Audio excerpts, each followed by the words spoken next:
21대 국회의원을 뽑는 4.15 총선이 이제 일주일 앞으로 다가왔습니다. 아직도 마음을 정하지 못한 부동층의 표심이 마지막에 결정되기 때문에 여야는 막판 총력을 다하고 있는데요. 5개 정당들이 내놓은 공약들을 총 합치면 무려 1,200개가 넘는다고 합니다. 네, 코로나19 사태로 경제가 타격을 입자 여야는 앞다퉈서 경제 공약을 내놓고 있지만 재탕, 삼탕이란 비판이 나오고 있습니다. 또 여기에 재원 마련도 문제입니다. 공약 이행에 들어가는 돈은 국회의원이 아니라 국민의 호주머니에서 나오기 때문이겠죠. 소중한 한 표에 국가의 4년이 달렸습니다. 지금부터라도 각 정당의 공약을 꼼꼼하게 따져볼 필요가 있겠습니다. 네, 오늘도 여러분의 다양한 의견 아침 토론으로 보내주시길 바랍니다. 100원의 이용료가 있는 유료 문자 샵 3698번으로 보내주시면 토론 중간에 소개하고 전문가들과 의견 나눠보는 시간 갖겠습니다. 네, 오늘 토론 함께해 주실 세 분 소개해드리겠습니다. 최수영 시사평론가, 전계원 시사평론가, 그리고 김상일 시사평론가입니다. 세 분 어서 오세요. 안녕하세요. 네, 총선이 이제 일주일 앞으로 다가오면서 열기도 뜨거워지고 있습니다. 이번 4.15 총선에서 코로나19 사태가 각 당에 어떤 영향을 미칠 유불리 어떻게 판단하시나요? 일단 뭐 후보가 안 보이죠, 코로나 때문에. 그래서 기본적으로 큰 이슈들이 모든 것을 지금 분위기를 장악하고 있다 이렇게 보시면 될 것 같고요. 지금 여권과 정부에서 처음에 좀 약간 혼란이 있다가 네. 다른 나라들이 너무 우리나라에 비해서 대응을 못하다 보니까 지금 굉장히 인기가 올라가고 있습니다. 그런 상황 속에서 그 후보들이 전혀 보이지 않고 그 외의 이슈들이 보이지 않기 때문에 여권에 굉장히 상당히 그 유리한 상황이 전개가 되고 있다고 보고요. 여기에서 변수가 있다면 이제 말실수나 코로나19와 관련된 경제 파생 이슈들이 굉장히 크게 일어날 경우에 논란이 크게 일어날 경우에 그와 관련해서 조금 변수가 있을 수는 있겠다 이렇게 보입니다. 네. 통상적으로 이제 선거를 하면 이번 선거가 어떤 규정을 이제 할 수 있느냐 선거를 보통 이제 집권 중반기쯤 되면 이제 정권 심판, 문재인 정부에 대한 기본적인 평가가 이루어지는데 이번에는 이제 코로나 사태라는 뭐 전대미문의 이제 대사건이 벌어졌습니다.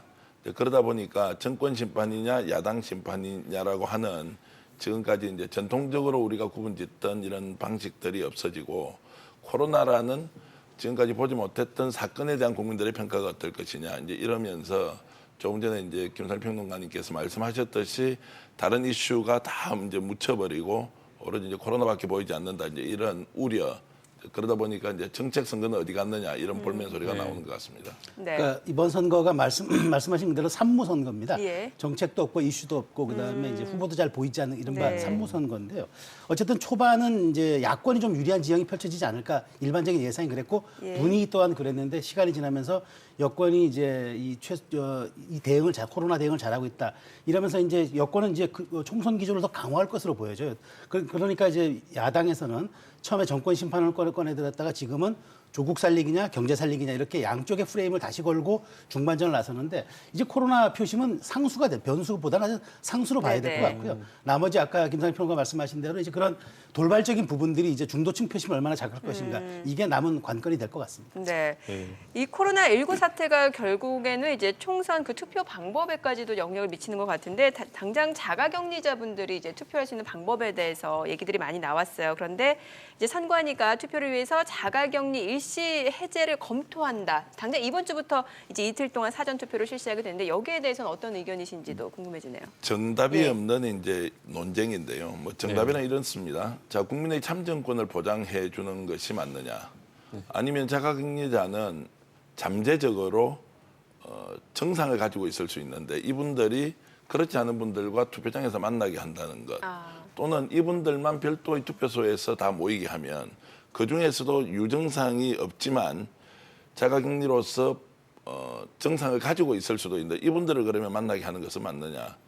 그러면 현행법으로는 이제 전염병의 예방 관리와 관련된 법률에는 만약에 자가격리를 위반했을 경우에는 1년 이하의 징역 또는 1,000만 원 이하의 벌금을 받게 돼 있는데 이 부분을 그럼 어떻게 풀어줄 것이냐라고 했을 때 저는 이제 두 가지 문제일 겁니다. 이분들이 투표장에 가도록 하는 것은 참정권 측면에서 맞지만 네. 이분들이 투표장에 감으로써 그렇지 않은 일반 유권자들이 그것 때문에 투표장으로 찾지 않을 가능성도 있기 때문에 이 부분은 매우 신중하게 판단을 해야 하고 다만 그 신중한 판단이라는 것은 저는 정부나 의학계가 아니라 지금 여야가 이 문제를 어떻게 할 것인지 빨리 의견을 내고 합의하는 것이 매우 중요하다. 이런 말씀을 드리면서 어쨌든 선택해야 한다. 선택한다면 빨리 선택해야 한다. 이런 말씀을 저는 먼저 드리겠습니다. 네. 일단 자가 격리자라는 어떤 풀을 가지고 있는 거 아니에요? 네. 그러면은 거기를 어떻게 관리할 것이냐라는 계획을 잘 세운다면 기본적으로는 국민의 기본권을 지켜주는 것이 국가의 의무입니다. 그렇기 때문에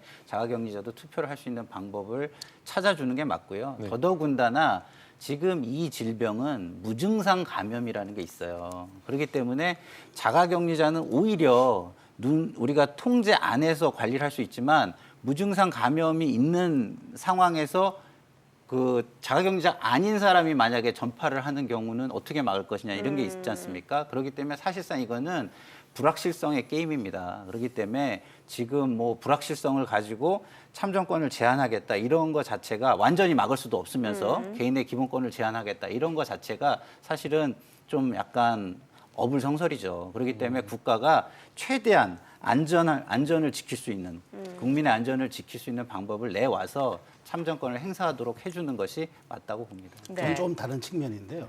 어쨌든 이것은 충분히 예견될 수 있는 상황이었습니다. 이미 네. 2월부터 코로나가 이게 그 상반기 안에까지 갈 수 있다라는 예측이 많이 있었기 때문에 선관위나 정부 방역 당국 입장에서는 여기에 대한 그 대안을 내놨어야 돼요. 네. 그런데 네. 하지 않고 있다가 지금 막 열을 남겨놓고 지금 10만 명에 이르는 이 자가격리자에 대해서 이 사람들을 이제 참정권에 대한 문제가 되니까 이렇게 급속하게 졸속 대안을 마련하는 것처럼 비춰지는데 이게 오히려 더 불안을 자극할 수 있어요. 네. 그러니까 저는 선별로 최대한 이분들은 최대한 참정권을 행사하되 일반 유권자와는 이제 섞이지 않는 그런 아주 그 고도의 어떤 방역 대책을 마련해야 되지만 이 지점에 있어서 앞으로 이런 일상화된 앞으로 전염병 감염이 많을 텐데 이런 네. 부분들이 어떤 앞으로 많은 사회 부분들에 대해서 이제 영향을 끼칠 수 있다. 이런 점들을 고려해야 한다라는 상징적 사례가 될 것 같아서 앞으로 네. 행정당국에 주는 교훈은 크다고 저는 생각합니다. 혹시 그 참정권을 보장할 수 있는 대안 생각하신 거 있으신가요? 그래서 저는 이제 이걸 이분들이 직접 이동해서 특정 지역에서 투표를 하게 해주는 것 뭐 좋은데요.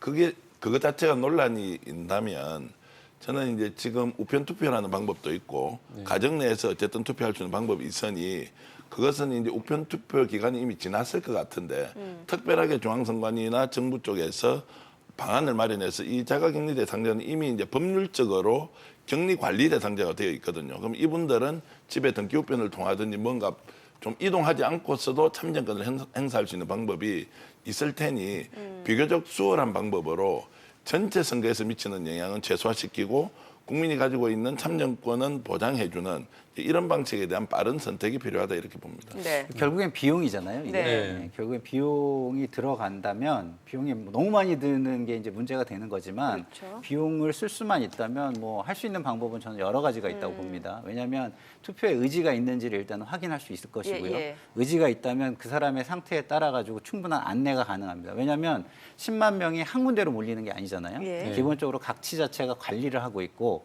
각 치 자체마다 행정력이라는 게 있기 때문에 그 행정력 범위 안에서 투표 의지가 있는 사람을 확인하고 투표 의지가 있다면은 그 사람의 상태를 또 지자체가 관리를 하고 있습니다. 현재 상태에서 그거에 맞추어 가지고 맞춤형 대응도 저는 충분히 가능하다고 봅니다. 근데 이제 추가 비용이 얼마나 더 들 것이냐 이게 관건이 되겠죠. 행정비용, 네. 행정 비용이. 그렇지만 10만 명을 투표를 더 하게 하는데 뭐 어마어마한 뭐 이렇게 기반이 무너질 정도의 비용은 들지 않을 것 같으니까 저는 가능하면 국민의 기본권은 지켜주는 게 맞다라고 봅니다.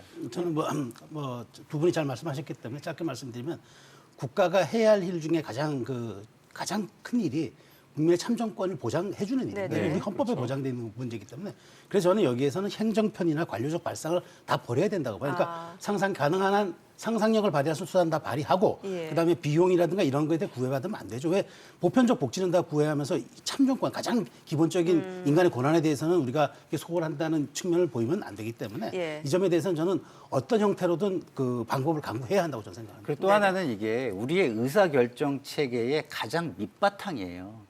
이게 명분이 흔들리면 민주주의라는 전체가 흔들릴 수 있잖아요. 예. 그렇기 때문에 이거는 국민들의 불만이 과도하지 않게 관리를 하는 것이 굉장히 중요합니다. 네. 네, 이 참정권이나 건강권이나 모두 이게 국민의 권리니까 결국적으로 그 정부의 선택이 필요한 시점인 것 같습니다. 이제 공약을 살펴보기 전에 통합당 이야기 한번 짚어보겠습니다. 막말 논란에 휩싸였던 관악구 자꾸 김대호 후보를 제명키로 했는데 오늘 오전에 그 윤리위가 소집된다고 하는데 이 김 후보 3040 발언 후에 또 장애인 관련 구설수가 있었다고 예. 하는데 어떤 건가요? 김 후보가 이제 그 장애인 행사 시설에 가가지고 이제 축사하는 과정에서 사람이 다 늙으면 이제 장애인이 되는 거다 이런 식으로 이제 얘기를 했는데 이게 이제 통합당 입장에서는 이게 굉장히 아주 아프게 받아들인 것 같아요. 왜냐? 네. 지금 일주일밖에 남지 않은 승부처에서 더군다나 수도권 민심이 이 판세를 가른다고 봤는데 이런 발언 하나하나가 굉장한 영향을 끼친다고 보거든요. 그래서 아주 유례 없이 사실 이런 전례가 없어요. 공천받은 후보를 중도에 사퇴시키는 경우는 저도 사실 처음 봤는데 이렇게 강력하게 대응하는 것은 저는 작은 실수 하나가 정말 큰 불길로 타오를 수 있고 중도층 표심에 심각한 영향을 끼칠 수 있다고 선제적으로 대응한 것 같아요. 근데 어쨌든 김 후보는 자기의 진위와는 다르게 이게 전달되었다고 얘기하지만 어쨌든 이게 국민에게 끼치는 어떤 그 막말에 대한 영향은 크기 때문에 그런 어떤 프레임이 설정되기 전에 아주 재빠르게 선제적 대응을 통합당이 한 것으로 저는 생각합니다. 네네. 이게 뭐 작은 실수가 아니에요, 사실은. 예. 네. 과거 뭐 저도 그 현장에 있었지만 그 정동영 그 전 열린우리당 의장이 예. 예. 노인 투표와 관련된 발언을 했는데 그게 사실은 앞뒤 전체 문장을 뜯어놓고 보면은 사람마다 생각이 굉장히 다를 그럴 수 수 있는 있죠. 거거든요. 그럼에도 불구하고 그 파장이 어마어마했잖아요. 예. 그렇기 때문에 지금 이게 뭐 예측이 뭐 인간이 완벽한 예측이 불가능하겠습니다만 이게 파장을 한번 일으킨다 하면은 그거보다는 크겠다라고 생각할 수가 충분히 예측할 수가 있는 상황입니다. 그렇기 때문에 지금 그 미래통합당 입장에서는 특히나 수도권 격전지 여기가 굉장히 중요하잖아요. 근데 수도권 격전지를 다 잃어버렸을 경우에 참패로 이어질 수 있기 때문에 제명으로 이어질 수밖에 없다라고 저는 보고요. 그리고 이 분이 지금 김대호 후보가 하시는 말씀이 기본 사고가 본인이 굉장히 많이 알고 다른 사람들의 그 수준은 좀 약간 낮다라고 보는 그 시각이 상공사공 보여요. 발언. 예. 제 눈에도. 예. 네. 보이기 때문에 이것이 이번 실수 한 번으로 또 끝날 것이냐라는 지점도 저는 있다고 봐요. 그래서 리스크 매니지먼트 차원에서도 이거는 강력한 대응이 필요했을 것이다 이렇게 보입니다. 네. 저는 이제 두 가지로 좀 나눠봤으면 좋겠습니다. 이제 발언의 진위, 사실관계에 대한 것과 또 후보자의 태도, 또 선거라고 하는 특수한 상황에서 어떤 발언이 유권자에게 영향을 미치느냐 이제 이런 걸 두 가지로 좀 구분해봤으면 좋겠는데요.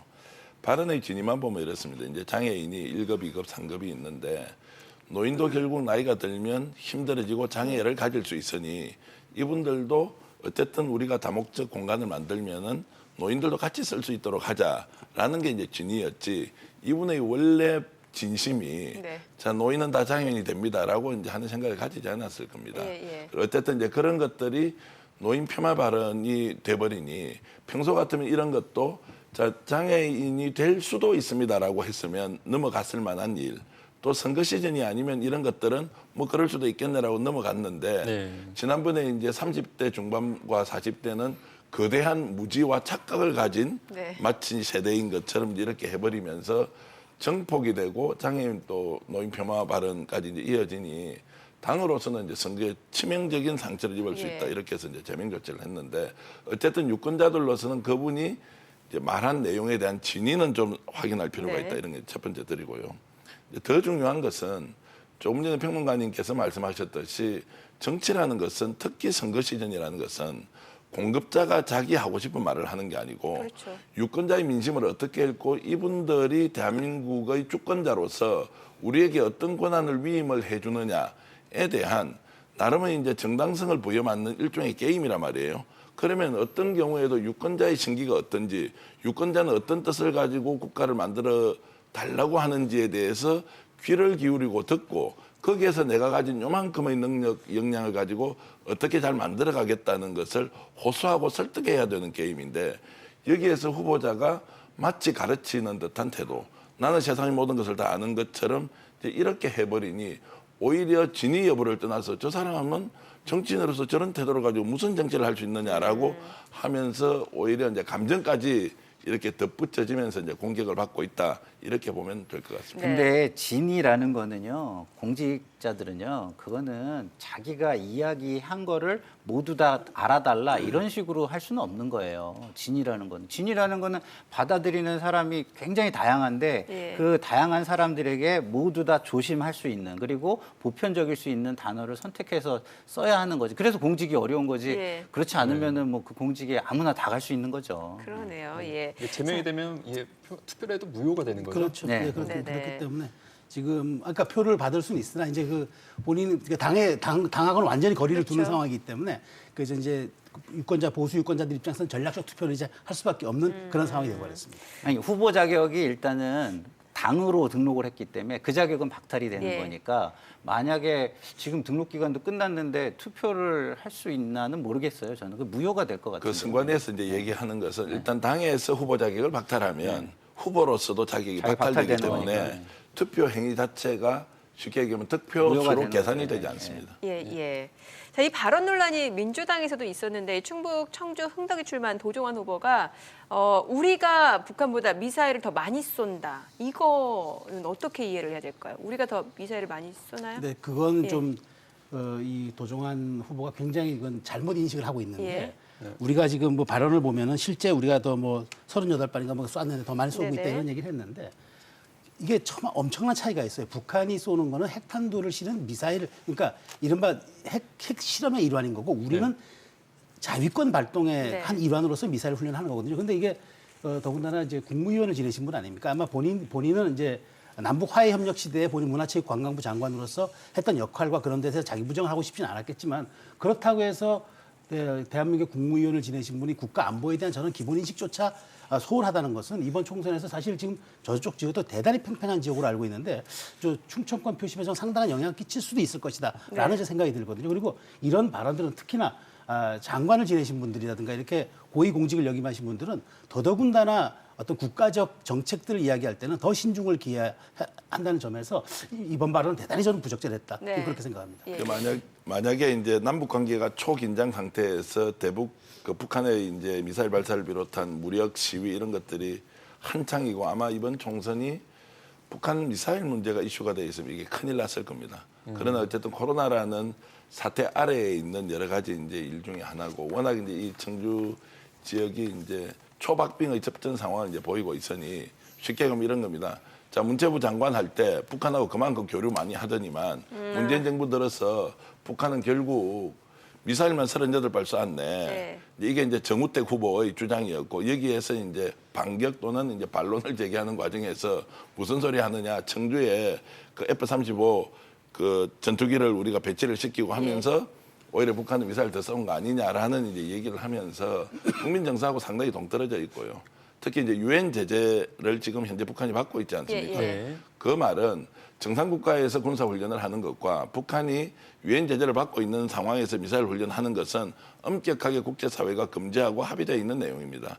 이제 이것을 비교하면서 큰 화를 자초할 뻔했는데 그나마 가슴을 아마 그 더불어민주당이 쓸어내리고 있다면 예. 북한 이슈가 크지 않기 때문에 좀 묵직하지 않겠나라는 기대를 하고 있을 것 같습니다. 예, 예. 그러니까 이게 미사일 숫자는 제가 볼 때는 중요한 게 아니에요. 이제 그 행위를 하는 사람들의 의도가 뭐냐가 가장 중요한 그렇죠. 거죠. 근데 우리에게는 지금 북한에게 어떤 무력을 행사하고자 하는 어떤 의도나 의사가 없잖아요. 근데 북한의 의도나 의사는 그게 없을 거라고 생각하기가 조금 힘든 상황이잖아요. 어렵죠, 예. 네. 왜냐하면 직접 타격이 되는 굉장히 전략 전술적으로 따져보면은 상당히 타격이 늘어나고 피해가 늘어날 수 있는 방식으로 계속 개발을 해나가는 거잖아요. 그런 상황 속에서 미사일 개수만 가지고 이런 걸 그 일반화 시켜가지고 이야기하기는 좀 어렵다. 그렇지만 도종환 후보가 그 이 말씀을 하신 이유는 의도는 제가 이해를 해요. 하지만 방식에 있어서는 이렇게 일반화시키는 거는 조금 무리가 있다 이런 생각은 듭니다. 네. 네, 그렇군요. 이 정치인들이 이제 일주일 앞으로 말을 더 조심해야 될 것 같은데 이제 긴급재난지원금 지급 범위 둘러싸고 여야 논란을 보겠습니다. 여야가 일제 보편적 지급을 요구하고 나섰는데 이건 누가 봐도 이 선거가 얼마 안 남았으니까 총선용 표 의식 이런 행위가 아닌가요? 저는 이제 가치와 철학의 문제라고 보는데요. 네. 정치라는 것이 정책으로 드러나고 국민들의 평가를 받는데 자, 절대 다수의 국민에게 한꺼번에 다 주자 정액을 또는 차등해서 어려움을 겪고 있는 사람한테 주자. 이제 무엇이든 선택할 수 있고 주장할 수 있는 것이죠. 저는 이제 지금 이 상황에서 코로나와 관련된 문제의 특히 이제 재난지원금 같은 경우는 핵심적인 사안이 70% 구간을 정해놓고 과연 기계적으로 구분을 할 수 있느냐 없느냐의 문제. 그것이 현실적으로 매우 어렵다. 자, 이론상으로는 피해 입은 당사자에게 더 많은 돈이 가도록 해주자는 것은 좋은데 이것이 제도적으로 절차적으로 가능한가의 문제. 그럼 가능성을 가지고 시간을 또 따져봐야 하는데 그 시간은 너무 오래 걸릴 수 있고 사회적 논란 비용이 매우 커질 수 있다. 이제 이럴 때 그럼 어떤 선택을 할 것인가의 문제.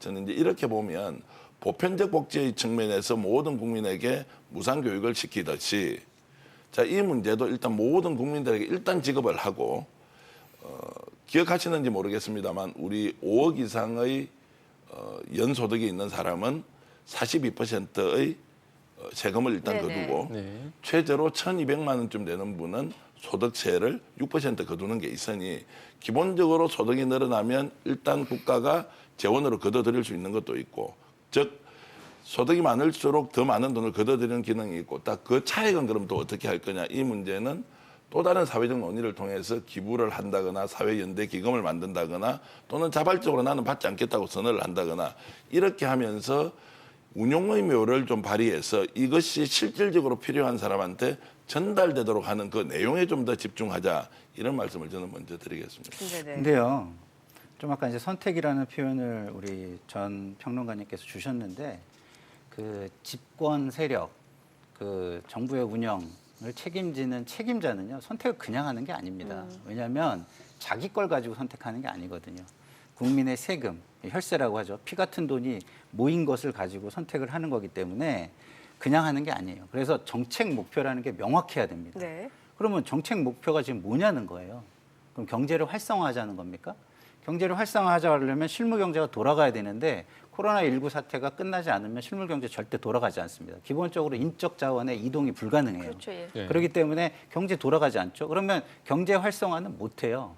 그러면 정책 목표가 그 경제 자산 기반 이거를 지키자라고 하는 거라면 기본적으로 우리가 실업이 엄청나게 지금 늘고 있잖아요. 3월만 해도 전년 동기 대비 6만 6천 명이 늘었다고 네네. 해요.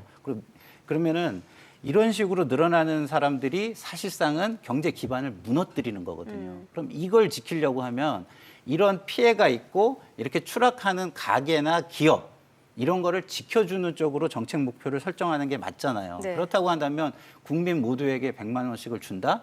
이게 그 정책 목표에 부합하느냐 이걸 따져봐야 되는데 저는 그렇지 않다고 보고요. 그리고 지금 이게 복지가 아니라고 여당도 스스로 이야기를 하고 있어요. 100만 원씩 다 주자는 거는 사실상 복지에 가까운 정책입니다. 예. 그러나 복지 정책은 따로 다 있는 것이고요. 네. 복지 정책의 수혜자들은 지금 상황에서 자신들이 가지고 있는 어떤 그 생활의 기반 소득 이게 바뀌지 않아요. 어차피 정부에서 생계 보조 이런 걸로 지금 나가고 있기 때문에 그래서 중복 수요가 될 가능성이 굉장히 높은 상황이고요. 무엇보다 중요한 것은 이게 지금 타이밍상 적기냐는 거예요. 예. 코로나19는 계속돼서 진행이 될 텐데 네. 이거는요.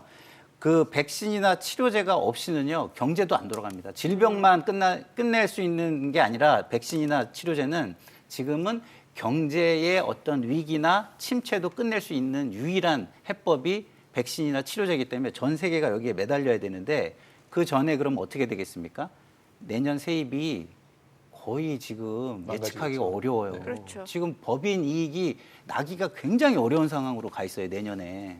그러면 이익이 없는 법인이 어떻게 세금을 냅니까?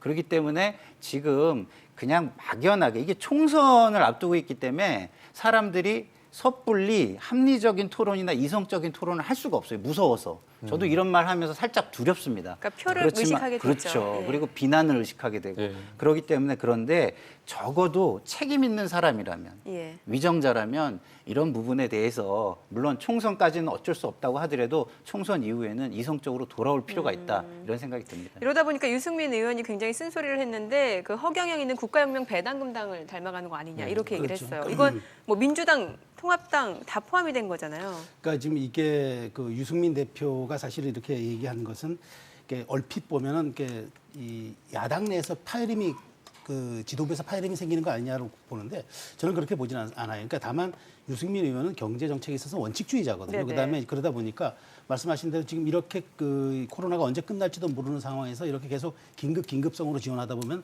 나중에 나라 국가는 어떻게 되겠느냐가 이게 문제의 핵심이잖아요. 그렇기 때문에 여기서 지금 필요한 것은 자기는 그 소득 구간에 따라서 지급하자는 건데 다만 이제 유승민 대표가 이제 유승민 전 의원이 이제 따뜻한 공동체, 그다음에 이제 그 따뜻한 보수 이런 것을 이제 얘기했던 사람으로서 과연 이제 이런 상황에서 그것이 이제 적절하냐 이런 부분들은 논란의 소지가 있을 것 같지만 저는 어찌됐건 이번 야당 입장에서는 여당에게 사실은 울고 싶을 때 뺨을 때려준 거였어요. 예, 사실 예. 황 대표가 그 50만 원 발언하는 바람에 여당은 바로 우리 대통령께 그러면 그렇게 이걸 하자고 하겠다고 이렇게 주고받지 않았습니까?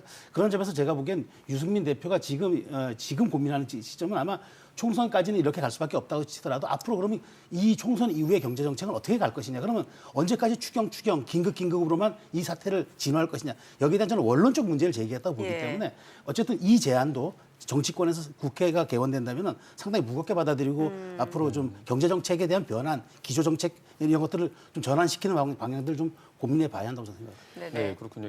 근데 여야가 다 주자고 하니까 청와대 입장에서 조금 부담은 던 것 같은데 청와대 입장이 추경 심의에서 여야 좀 심도 있게 논의를 해보겠다 이렇게 했는데 이 정치권의 요구에 어떻게 보면 응답을 하는 셈이네요. 일단 청와대는 뭐 70% 구간을 어쨌든 지켜서 해보자는 이 현재 이제 입장에서는 변함이었고요. 다만 이제 추경 논의 과정에서 여야가 이 문제를 본격적으로 논의하자고 하면 한번 들어보겠다 이 정도 스탠스인데요. 저는 유승민 의원은 이제 이런 발언이 악성 포퓰리즘의 공범이 될 수는 없다. 네. 우리가 허경영당을 닮아가느냐? 저는 매우 부적절하다고 생각합니다. 예. 뭐 부분적으로 주든 합의 30%만 주든 50%만 주든 아니면 업종을 정해서 100만 원이 아니라 1000만 원을 지급하든 어떻게 하든 이것은 누구든지 주장하고 토론할 수 있습니다. 논의해야죠. 논쟁해야죠. 그리고 국민들이 판단할 거 아닙니까? 이게 예를 들어 포퓰리즘이라 그러면 다수의 국민이 절대적 빈곤 상태에 빠질 수 있고 이런 위기 상황이 거의 전쟁을 능가하는 수준의 대재앙이다라고 했을 경우에는 국가의 존재 이유가 결국 국민들의 생명과 안전, 생존에 대한 기반을 만들어주는 것인데 그런 면에서 보면 본인이 이야기한 대로 더 잘 쓰자 단계적으로 구간을 정해서 하자고 하는 것은 국민들께 호소하면 되고요. 선거 국면에서 아군 내에서 마치 총을 겨누듯이 황교안 대표가 50만 원 주자고 한 거 본격적으로 논쟁하자. 국회에서 테이블 만들어서 한번 국민 앞에서 우리가 각자의 주장을 내놓자. 이렇게 가면 더 좋을 일을 그러면 악성 포퓰리즘의 공범이 된다? 허경영당을 따라 어떻게 대한민국 국회에서 여야가 허경영당을 따라가서 말도 안 되는 그 공약을 내놓고 국민들한테 호소하는 거기에 비유를 하면서 아무리 지금 현재 집권 여당과 제1야당을 비판하고 싶더라도 비교할 걸 비교해야지 이렇게 가는 것은 정말 아니다 이런 생각을 저는 합니다. 네. 저는 좀 생각이 좀 다른데요. 예. 저거는 이제 정치인의 언어예요. 이렇게 이미지를 가지고 자신의 이야기를 소구하기 위해서 이야기를 한 건데 약간 과도한 비유일 수는 있으나 가장 알기 쉽게 이해할 수 있는 비유를 드는 게 정치인의 언어인데 지금 상황에서 아까도 제가 얘기했지만 정책 목표가 뭐냐 이거예요. 어려우니까 준다? 그리고 뭐 빨리 줘야 된다? 이런 것들이 저는 굉장히 일반화의 오류라고 생각합니다. 모든 상황을 파악하지 않고 일부의 상황을 가지고 전체로 일반화시키면서 계속 이야기가 진행되고 있는 상황이에요. 지금 거대 양당이 경제정책에서도 그렇고요. 지금 그 선거법 통과 이후에 비례정당과 관련해서도 그렇고 지금 논의가 합리적이고 이성적인 논의는 사라졌어요. 그리고 구체적인 논의도 사라졌고 그거는 근데 어쩔 수가 없어요. 총선이라는 게 지금 있고 그 시계가 흘러가고 있기 때문에 그게 가장 중요한 상황에서 어쩔 수 없잖아요. 그렇기 때문에 이렇게 지금 이루어지는 건데 그렇다고 해서 지금 유승민 의원이 전 의원인가요? 의원이죠. 의원이 한 이야기가 정말 과도한 이야기인가? 저는 그렇다고 생각하지 않습니다. 왜냐하면 이 시대를 나중에 역사가들이 본다면요. 네. 정말 책임 있는 사람들이 책임을 안 지고 자기 이익만을 위해서 진영을 나눠서 진짜 무한 싸움, 무한 포퓰리즘 경쟁을 한 시대로 저는 쓸 가능성이 상당히 있다. 저는 이렇게 보여집니다. 제가 짧게 네네. 반론을 드리면요. 저는 유승민 의원의 태도에 대해서 하는 이야기예요. 유승민 의원의 의견에 다수 국민이 동의하고 여야가 동의하면 그렇게 할 수 있습니다. 그러나 지금 이제 선거라는 국면에서 우리가 지금 앞서 얘기했던 그런 후보들, 김대호 후보라든지 도종환 후보 같은 경우 이 발언이 왜 그렇느냐. 지금 이런 민감한 시기에 이런 문제를 저는 여야의 정치적 이해득실의 문제를 떠나서 자신과 생각이 다르면 이런 식으로 비유할 수 있습니까? 이런 말씀을 저는 이제 드리는 겁니다. 알겠습니다. 자, 그러면 이제 본격적으로 각 당의 주요 공약을 좀 살펴보도록 하겠습니다. 먼저 민주당 1호 공약이 바로 유망 벤처기업 발굴 육성이고 이제 통합당 같은 경우는 법인세 인하, 그러니까 투자 활성화를 내세웠습니다. 그런데 이게 새로울 게 없는 게 사실 계속해서 얘기했던 내용들이 양당이 주장했던 내용이거든요. 그렇죠. 예. 그러니까 지금 보면은 혁신성장 내세웠는데요. 사실 재탄 공약이죠. 그리고 뭐 그 사실 근데 저는 그 더불어민주당이 여당인데 사실 네. 이번에 지난해 타다 문제 해결하는 거 보면서 이게 저는 이제 여당으로서 이게 책임질 자세와 어떤 이 갈등을 풀어내고자 하는 그런 모습이 전혀 없었기 때문에 과연 이런 정당이 여당이 혁신 성장을 어떻게 다시 또 이야기할 수 있나라는 자세 본질적인 의구심이 들고요. 그다음에 혁신 성장의 싹을 자르면서 혁신 성장을 이야기하는 자기 모습은 아니냐는 생각이 전 드는 거고요. 통합당 입장에서는 이제 법인세 인하 이제 예. 들었는데 근데 이거는 사실 저 이명박 박근혜 정부 때부터 계속 했던 얘기죠. 그런데 그렇죠. 지금 현재 사실 오늘 발표를 보니까 이제 국가 채무가 당장 갚아야 될 돈만 728조 원에 이른다는 이제 그런 보도가 나왔는데 그런 예. 상황에서 어쨌든 지금 세입이 없을 수밖에 없는 상황이기 때문에 이런 이제 법인세 인하라든가 그다음에 이제 세율을 좀 인하해가지고 기업이 좀 투자를 하거나 일자리 창출을 하거나 해서 어떤 혁신 좀 이렇게 성장을 해가지고 좀 세금을 낼 수 있는 구조.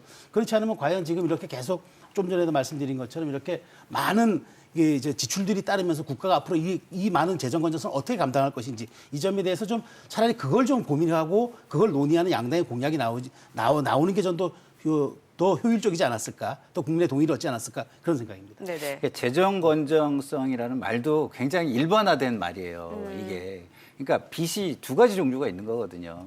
그야말로 데트냐, 빚이냐, 네, 빚이냐. 아니면 레버리지냐. 이걸 가지고 뭔가를 한층 더 이익을 증진시킬 수 있는 부채 자산이냐 네. 이 차이가 있는 거거든요. 그렇기 때문에 부채 자산으로서 활용한다고 한다면 재정 건전성은요.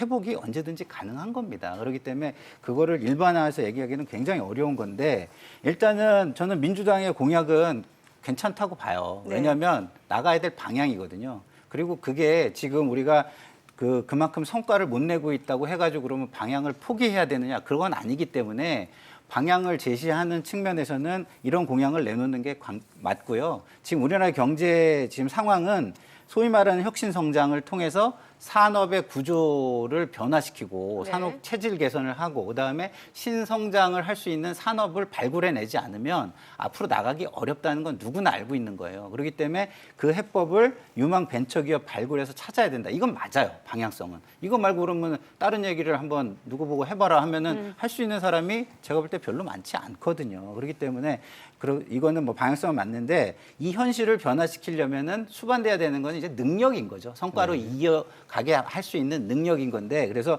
집권 여당이 이거를 실현할 수 있는 능력을 좀 더 보여줘야 된다 이런 생각이 들고요.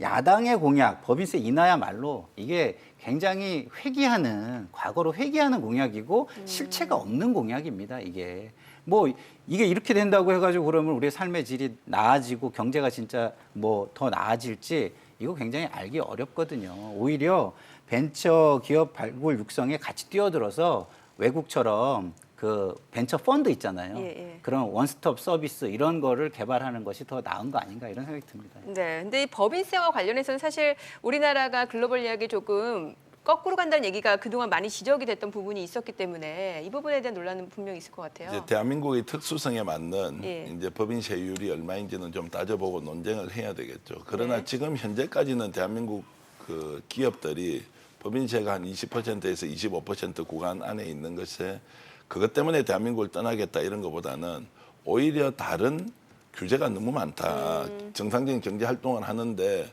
환경부 다르고 국토부 다르고 네네. 문화부 다르고 막 이런 데서 오는 오히려 기업의 건강한 활동들을 장애하는 규제를 좀 완화해 달라는 게 현실적으로는 좀 더 많고요. 법인세율이라는 것은 어쨌든 우리나라의 세입 총액을 어떻게 결정할 것인가에 대한 것은 기업이 요구한다고 해서 그걸 낮춰준다거나 그것으로 인해서 대한민국이 훨씬 더 많은 세수정대나 경제성장을 한다는 이것은 아직까지 입증된 부분은 아니다 이렇게 저는 말씀드리겠습니다. 네네.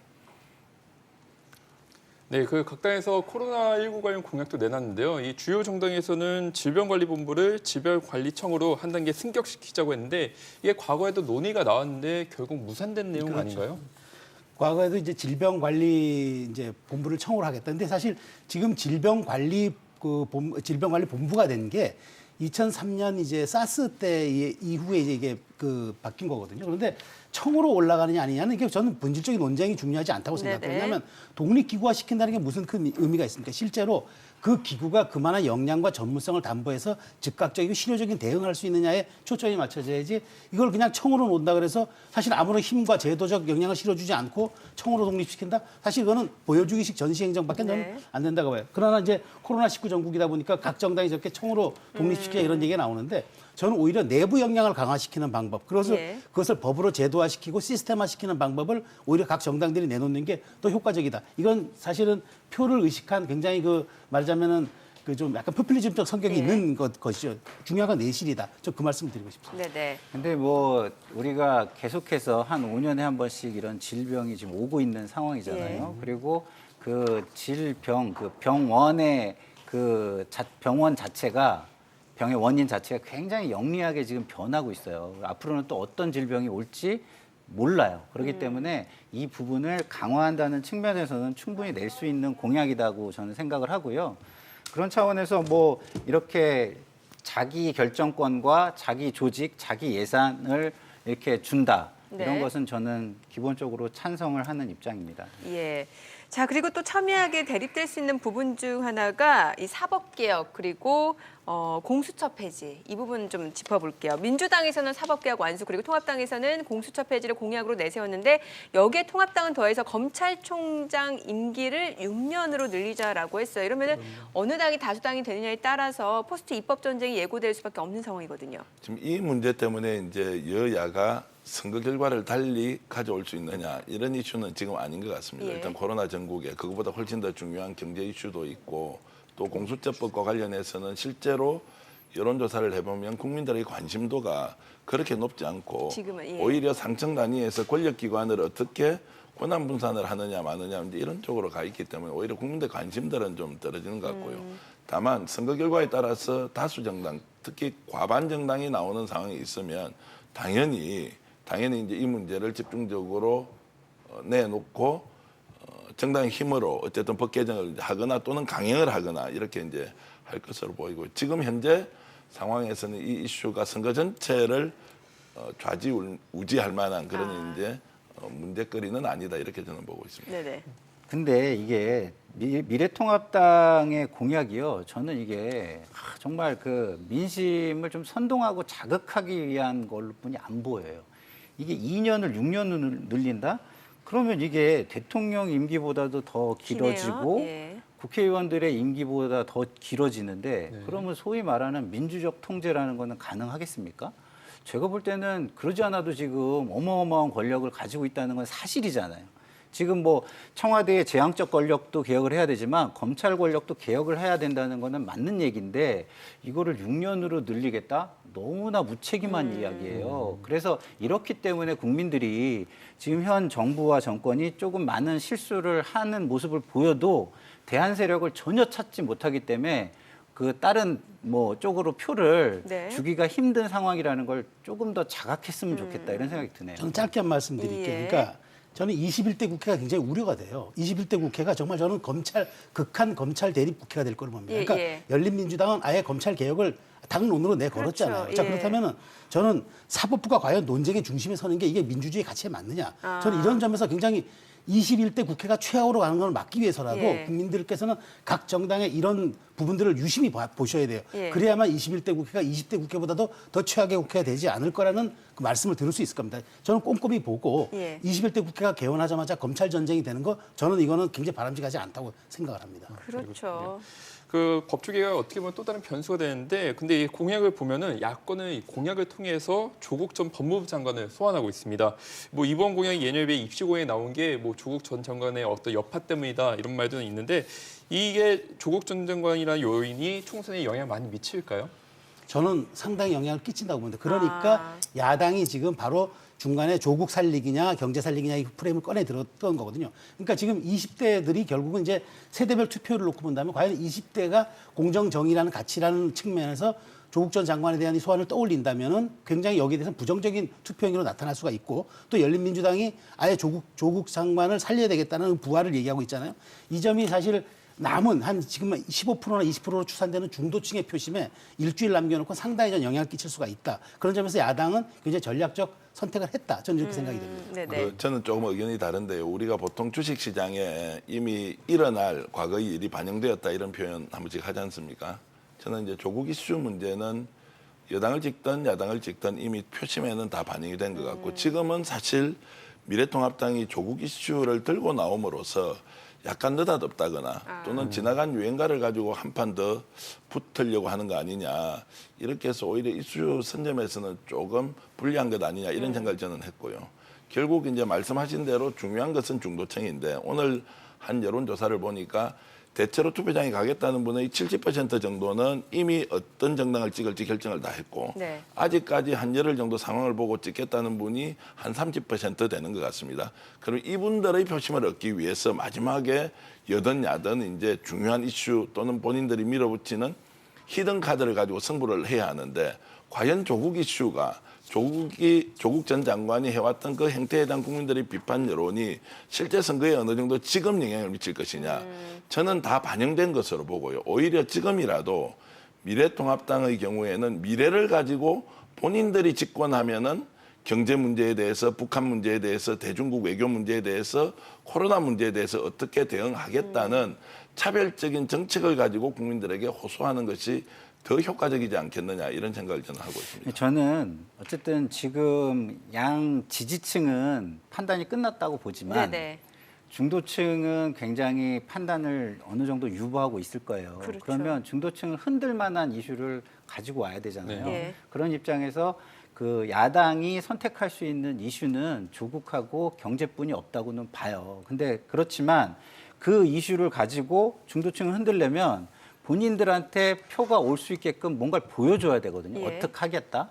근데 어떻게 하겠다? 아까 얘기한 것처럼 뭐 검찰총장 임기를 2년에서 6년으로 늘린다 이런 황당한 이야기를 하거나 이러면은 글로 표가 가겠습니까? 아무리 예. 중도층의 좀 그 마음을 흔들어도 결국에 결정은 그런 걸 감안해서 그 내 삶을 맡길 수 있는 사람에게 투표를 하는 것인데 절대 표가 안 가죠. 예. 그리고 더더군다나 코로나19 전국이 있는데 지금 안정이라는 게 굉장히 중요하잖아요. 삶의 안정이라는 게. 그 안정희구 이 성향을 갖다가 깰 정도로 이 이슈를 부각시키려면 정말로 내가 안정을 포기하고서라도 저걸 선택할 수 있어. 정말 저 사람들을 믿을 수 있어. 이 정도의 신뢰를 줘야 되는데 그런 의미에서는 굉장히 제가 볼 때는 이게 성공할 가능성이 굉장히 낮고 그렇게 되면 오히려 과도하게 너무 이슈를 꺼내려고 그러다가 이것이 실수로 이어져서 선거를 망칠 가능성도 상당히 있다. 저는 이렇게 보여집니다. 예, 예. 자, 이제 4.15 총선 일주일 앞으로 다가왔는데 막판 관전 포인트 어떤 것들이 있는지 좀 알려주세요. 저는 이제 유권자의 위치에서 예. 너무 정책 공약 뭐 꼼꼼히 안 살펴도 된다. 정책 공약은 매니페스토 국민운동본부에서 잘 검증해서 국민들한테 보여드릴 테니까요. 예. 중요한 것은 주권자로서 투표 참여 가장 중요하고요. 예. 그리고 이 행위는 정책 평가 행위가 아닙니다. 정치의 행위에 대한 국민들의 판단과 선택하는 것이니 평소 생각했던 대로 특정 정당이 무엇이든 적극적으로 투표장에 나가서 본인이 주권자로서 분명하게 내 의사를 표시하는 그런 정치적 행위가 훨씬 더 중요하다 이런 말씀드리겠습니다. 예. 네, 저는 이제 그 지금 제일 남은 관전 포인트 중에 하나가 과연 60대의 투표율이 어떻게 나오느냐. 저는 그걸 네. 가장 관건으로 봅니다. 그러니까 60대가 지금 현재 120만 명, 1,200만 명, 120만 명으로 해가지고 27.3%더라고요. 예. 그래서 굉장히 많아요. 우리 이제 인구에서. 그래서 이분들의 투표 행위가 이제 물론 코로나 때문에 약간 좀 주저하는 경우도 있겠지만 결국 이분들이 지금 남은 사실 부동층에도 상당한 지금 그 포진돼 있다고 저는 생각하는데 이분들의 투표율이 나타나느냐에 따라서 수도권뿐만 아니라 전국적인 판세가 좀 결정될 수도 있다. 예. 이분들을 전 60대 투표를 주목하라 그렇게 말씀드리고 싶네요. 네. 저는 뭐 그냥 그런 어떤 요소보다는 어떤 재미나 이걸 볼 때의 시각 이런 거를 좀 이야기를 한다면 지금 여론조사나 전반적인 분위기가 여당이 굉장히 좋아요. 맞아요. 예. 근데 지난 총선 때는 그랬는데도 뒤집어졌거든요, 예. 그게. 그래서 그 부분을 한번 이렇게 생각하면서 보면 아, 이게 지금 현재 우리가 예측하는 여론조사나 분위기대로 갈 것인가 아니면 과거에 있었던 대로 아, 정권의 어떤 평가로 가서 이것이 한번 뒤집어질 것인가 이런 부분이 굉장히 재밌는 포인트가 될 것 같습니다. 네. 네, 잘 들었습니다. 지금까지 최수영 평론가, 정계환 평론가, 그리고 김상일 평론가였습니다. 말씀 감사합니다. 잘 들었습니다.